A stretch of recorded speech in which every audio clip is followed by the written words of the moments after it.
Hi, today I wanted to talk to you about the CSAE BoardREADY Card Deck. So one of the things that I talk with a lot of associations about is how to use the deck with their boards of directors. So our board, we have a board of 15, and we've been using this card deck at each of our meetings for the last year or so now. So one of the things that happens is the board chair and I, we sit down before the meeting and we look at the agenda and look at what are some of the areas that we might be able to have some strategic discussion.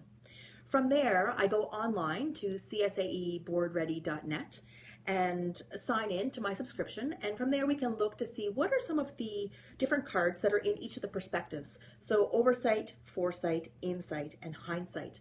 And so we look through each of those card topics and we pull out every card that might fit our agenda. So for example, when we looked at the idea of expansion, one of the things that we did is we went through the cards and we looked at things like questioning orthodox beliefs, understanding scenario learning.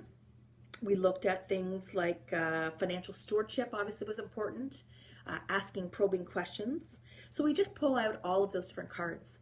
And once we pull out all of the cards that we think might fit for our agenda topics, then we sit down with all of the cards sort of spread out around the desk and we look to figure out, are there natural sequences that are coming in line? So remember, the CSAE BoardREADY Card Deck is organized around 4 perspectives. So these are the outside ones, the different insight, foresight, those sort of things. But it also has 4 modes of board participation. So that's the learn, think, discuss, and act.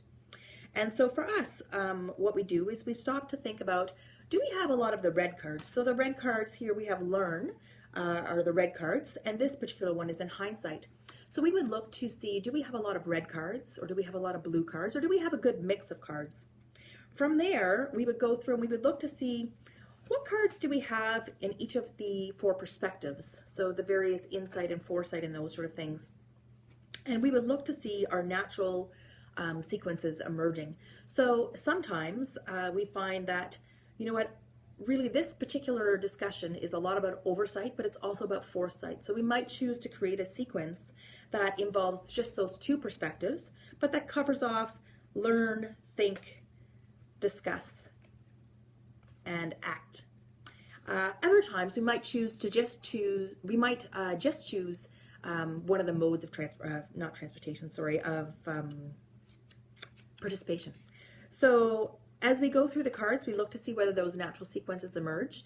The other thing that we do is we stop to think about what are the participation perspectives that the board might get into, and does our board primarily tend to focus on oversight? So if my board particularly focuses on oversight, we would look to see how can we pull some questions related to foresight, because we know that, for example, expansion planning is something that you really need to look into the future and address those particular risks.